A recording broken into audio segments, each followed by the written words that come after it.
This week on the Steele Report. The reality for me, very selfishly, I say Anyplace But Here talks about the jail, talks about the criminal justice system, talk about those high-frequency users that end up in the ER rooms, in jail, in court. Blackhawk County Sheriff Tony Thompson talks about his new book, Anyplace But Here. And our program begins right now. Now from KWWL, this is the Steele Report. And welcome to this week's edition of the Steele Report. As you can see, my guest is the well-known Blackhawk County Sheriff Tony Thompson, and unfortunately for the county, Tony has decided he's going to retire at the end of this year, so he's not going to seek re-election. What he has done, though, and Tony, this is really fascinating, I think. You have written a book, a very, very important book, I think, is really catching on, particularly within the law enforcement community, and it's called Anyplace But Here: The Uncomfortable Convergence Between Mental Illness and the Criminal Justice System. And this is a topic that I've heard you talk about, and we've talked about many times before. It's 147 pages. It's kind of a mini bestseller already on Amazon, right? Because you said it was the top of the law enforcement list, right? I'm happy that it's being received the way it is. Yeah. But had you told me that this would be as received as well as it is, you know, I would have laughed. Had you told me in 2008 when I was running for office how impactful you know, mental illness and mental health would be on the job that I was getting ready to do, I would have laughed then too. But you're not truly, laughing today, though, no, right? Because it has become such an incredibly serious issue. And I guess the question, we have so many questions I want to ask you, but when did you start realizing this is a topic that I really need to write about? When did you decide that? Well, I think many of us, and you're probably included, oh, Ron, you should write a book about all those things that you see or, you know, engage in. And truly, for me, that was one of those things when somebody says that to you, you think, you know, maybe I should think about that. Maybe I should jot that one down. And because we've seen a lot of strange things over the years, you know, and really this book is intended to be a little peek behind the curtain. Right. But it more than that, I've handled and dealt with so many situations where family and loved ones are involved who I think truly feel voiceless, truly feel like they're not being represented, truly feel like they just have nowhere else to turn. Think about this. If you are calling 911 on your own loved one because you have nothing else to do, you have no other options than to call the police on your mentally ill family member. And so as I was writing that was kind of the perspective that I kept trying to keep myself grounded in, is I'm trying to champion and cheerlead those people who don't feel like they have a voice. I think I read somewhere it's described as an in-your-face explanation of what has happened. And when did this start happening? Has it always been here, or are we just now realizing in the last few years that mental illness is part of our society and big part now of law enforcement? So when I started in '94, it was not uncommon for the sheriff's office to make a transport over to MHI Independence maybe 2-3 times a day. And that was people on outpatient placement for mental illness that weren't appropriate for inpatient placement, that somehow violated, caused problems, whatever, and we had to go out and pick them up on a court order and take them back to Independence. So 1 to 2 trips a day, then suddenly the downsizing of Independence, and then certainly as we started closing down Mount Pleasant and Clarinda. And there's only 2 left, I think. Yeah, shutting down those facilities, and then the 2 that are left have very few beds. All of that created this perfect storm, and it's highlighted very well in the book. I go back quite a little bit in the historical side of, you know, clear back to when you have a Down syndrome child, and somehow that indicated to the rest of the community that you must not be right with God, right? Whatever you have done, you know, so you're shunned because you have a child with mental illness, all the way up to the asylum days where we're chaining people to walls and doing lobotomies and putting them in adult crib beds, and, you know, so I kind of walk people historically through how we got to here, this Anyplace But Here. And I think the reality for me, very selfishly, I say Anyplace But Here talks about the jail, talks about the criminal justice system, talk about those high frequency users that end up in the ER rooms, in jail, in court. But unselfishly, I say Anyplace But Here is where we are here today as a society, stigmatizing our mentally ill, criminalizing our mentally ill, whether that's putting them in the backseat of a squad car simply to give them a taxi ride to their next placement, their care facility, their next home for the next 6 months. Even that is stigmatizing, right? But it's what we do, it's what we have, it's the system that's in place. So being here now in the state of Iowa still is dysfunctional. And then I can get off on a huge tangent with regard to funding and how we've privatized Medicaid and Medicare and create even more hurdles and stumbling blocks for those that are trying to deal with their mental illness, and hospitals that are getting away from mental health treatment because it's more challenging and more difficult.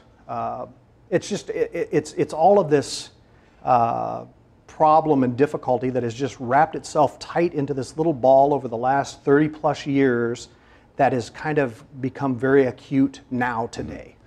It's not really a book that is political, but you have some jabs in there that maybe some people would say, you know, I think I know what he's talking about, and we need to do something about this. Well, it's difficult to highlight how we got here without highlighting some of the obvious fallibilities. Something I don't talk about in the book, but I'll use an example to punctuate that. Somebody could be sitting in a care facility in Decorah, Iowa, and because of the MCO system right now today, they would not be able to, as a provider, they would not be able to receive full Medicare payment because it's an inpatient, in-state payment. Where if they went across the border into Minnesota, they would get 3 times the amount of payment because they are now out of state, and those tariffs, those controls that are on that come off. And so what compels a provider in Decorah, Iowa to provide that service when somebody 15, 20 miles over the border can provide it at 3 times the rate? That helps to punctuate some of the problems that we face. And so you try not to be political in the book, but when you start punctuating obvious fallibilities like that, and here we sit at the bottom of the mental health delivery system's funnel as a jail, saying when it becomes easier to criminalize them, when it becomes easier to arrest someone for disorderly conduct, criminal trespass, interference with official acts, than it does to find a proper placement, if we can find a bed at all. We've got something wrong with our system. So that's really, without getting too political, without getting too defamatory, that's what we try and do. What do you hope people will take away from the book? I hope they see that I'm trying to beat a drum that oftentimes people shy away from. We see folks talking to themselves, wandering down the street. We see them in the shopping malls. We see, and everybody tries to avert their eye. They kind of occupy that social blind spot that we all are aware is there, but none of us wants to tackle it. None of us wants to address it. Not even the state legislature wants to tackle it. I hope at the end of the day, with this sneak peek behind the curtain saying, boy, I didn't realize it's that bad, or I didn't realize the severity of what they deal with every single day. Again, at the sheriff's office, we are the enforcement arm of the courts. So when a judge says, hey, go out to that person's home because a couple people said they are mentally ill, they're a danger to themselves or others, I want you to remove them forcibly if necessary, and I want you to take them to a hospital for mental health evaluation. Well, you don't hear the backside of this. You never hear of us having to beat somebody up to get them to go to the hospital. We get very good at what we do. We give a behind-the-scenes view of this happens every day. We do this every single day.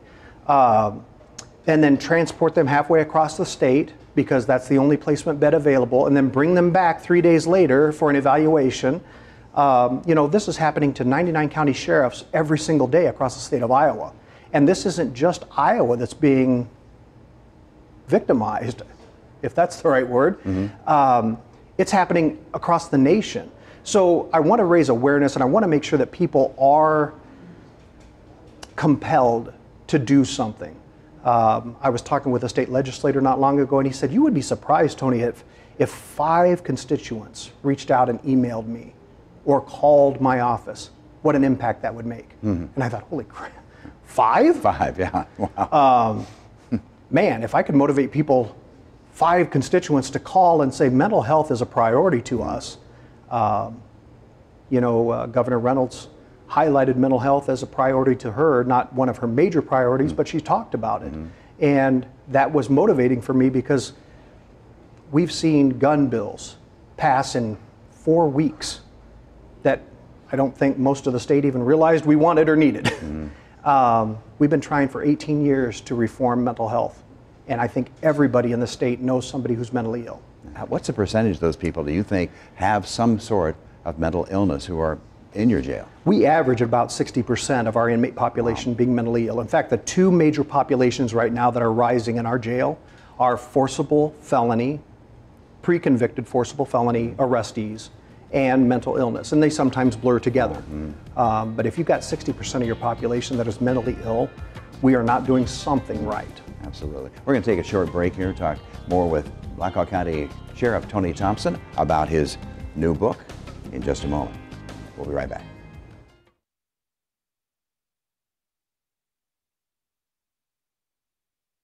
And welcome back to this week's edition of the Steele Report with Blackhawk County Sheriff Tony Thompson. We're talking about his new book. It is called Anyplace But Here, The Uncomfortable Convergence Between Mental Illness and the Criminal Justice System.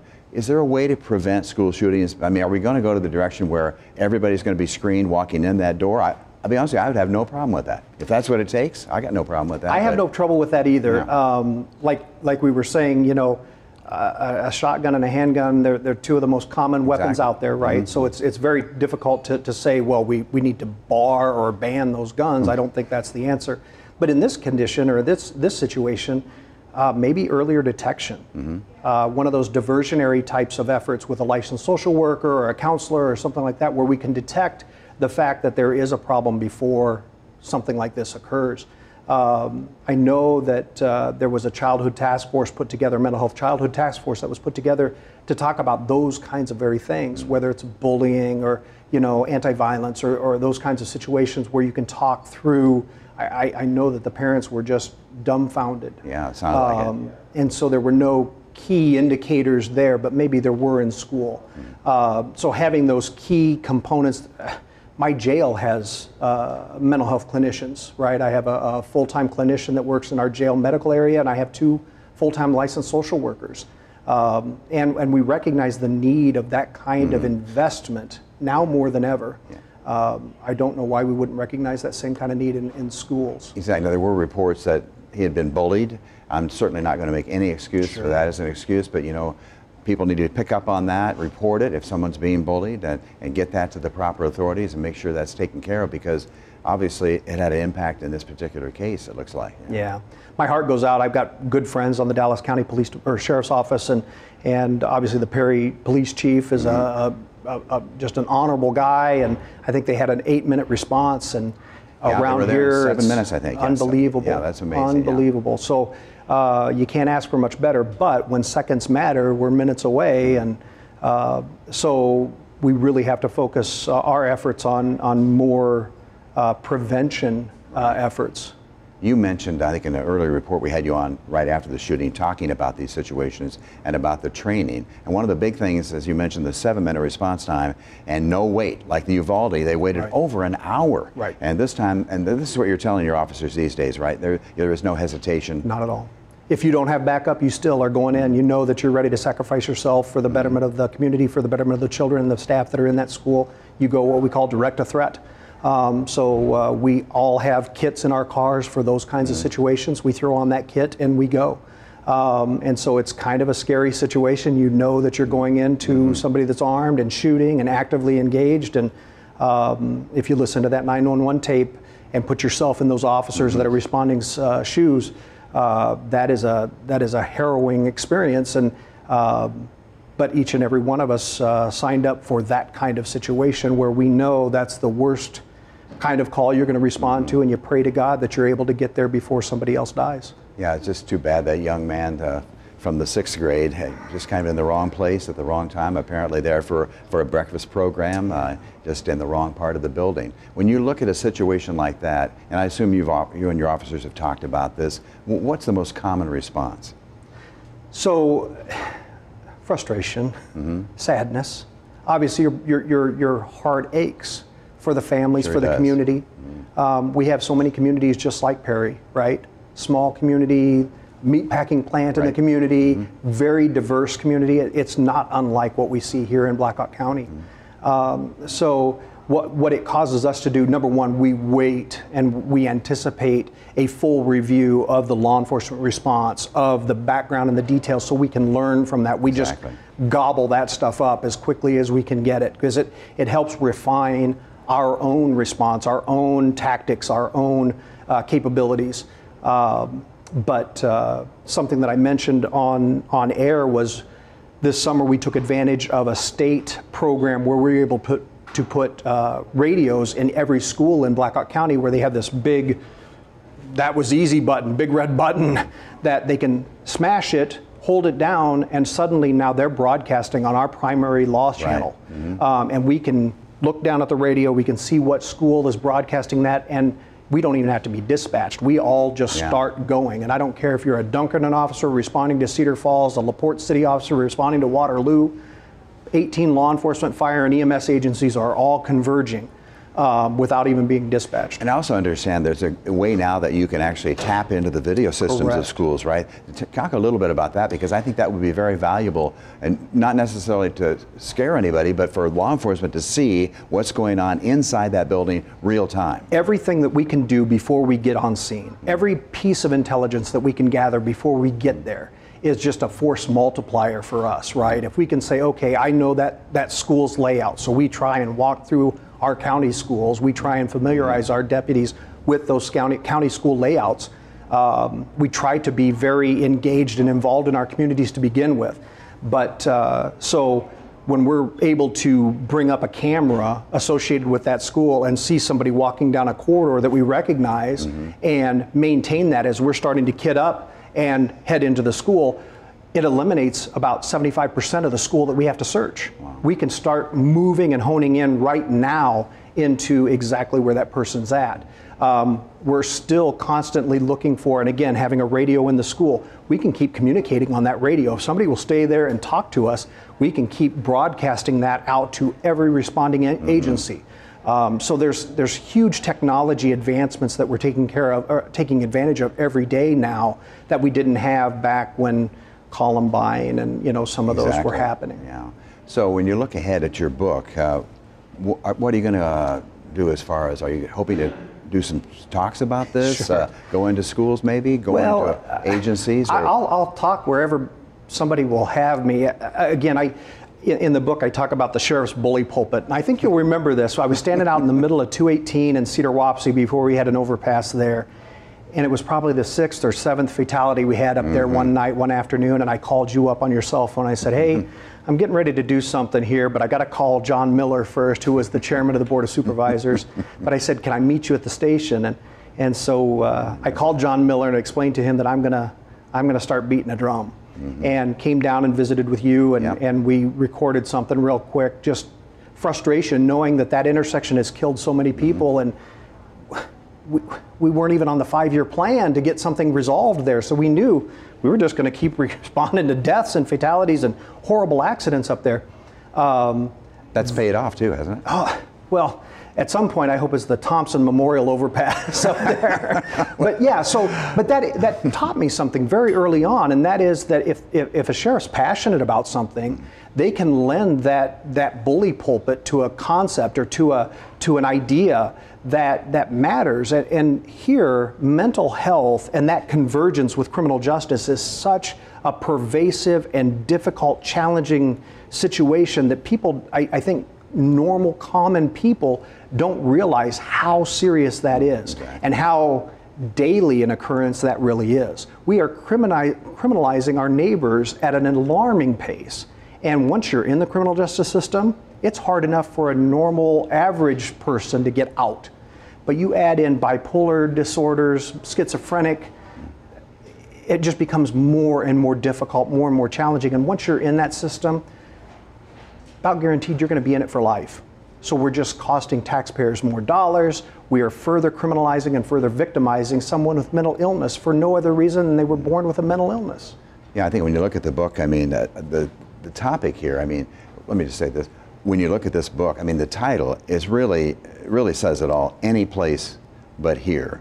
And then the convergence of, I mean, I could have never imagined that there would be so many mental health cases. I mean, police officers and sheriff's deputies and law enforcement officers, they have to be a bit of a psychologist, psychiatrist, counselor, social worker, all in the same spot anyway. Right? You and I have hosted mental health breakfasts together. Mm-hmm. We have, I mean, we both are very aware of, well, you've even had clinicians and professionals here doing special shows about how serious this problem has become, right? So you've helped to beat that drum too. And we're going to continue to do that too. Well, I think with this your is help. just another step. This is just another step. Yeah, I think it is too. I think just getting people aware of it, and Amazon, of course, is a great place to get your word out there because it's viewed by so many people. So you have to be pretty happy about the response anyway. Right? You know, I was so honored. I reached out to 2 publishers, not knowing I'm a knuckle dragging cop. I don't know, you know. But so once I wrote it, it took me about 2 years sitting at lunch typing away and. Getting it all to congeal and make sense. And once I wrote it, I reached out to 2 publishers, a very liberal publisher out in California that I never heard back from, and one out of Ames, Iowa, a professor who's on sabbatical at Iowa State. And he reached back very quickly and said, I would be honored to write this. And then he sent me a couple of newspaper articles. He said, Tony, this is so timely. And I'm like, man, I just spun you up because this has been happening forever. But thank you. This is critical for us. This is something that we need to cover. This is something that's important for us. And yeah, I was honored that they were so willing to take it up and carry it and publish it for me. And now, you know, to have the reception that it's been getting makes me very pleased. So real quickly, why don't you tell us who you're talking about there over at Iowa State? Yeah. Sure. So the publishing company is Hog Press. Mickish is my editor, and I felt sorry for him because, again, I write the way I talk, and being a cop, I probably didn't do everything exactly the way a true author would do it. But so after 3 iterations back and forth of editing it, Hog Press is an imprint of his original publishing company, and it's actually a nonprofit. Yeah. So once we worked out the details, he takes all the profits that he gets off of his side of the book and is able to then funnel it back to the National Alliance for the Mentally Ill or other, you know, philanthropic type opportunities, and that makes me happy too. So it's not about, you know, getting rich off a book. We're not going to do that, but it is about raising awareness and something that he became very passionate about along the way too. So before we go here, Tony, book signings coming up, anything like that? Yeah. So that's one of the first things people ask, and you know, I'm humbled by that. When somebody says, will you sign my book? I'm thinking, who the hell am I? I don't know. Absolutely, I'll sign your book. But yeah, so my first bulk order of books that I am getting will come here in the next week or 2. And so then we'll set up, I think the first place I'm going to do a book signing event is at the Cedar Falls Public Library. We're working that out in the next month or so. And then from there, any place that wants to have me, I'll be glad to come out. Because again, this is about beating the drum and raising awareness. So yeah, let us know. We'll put those on kwwo.com. Let people know where they can go. Okay, more on the Steele Report coming up in just a moment. Thanks, Tony.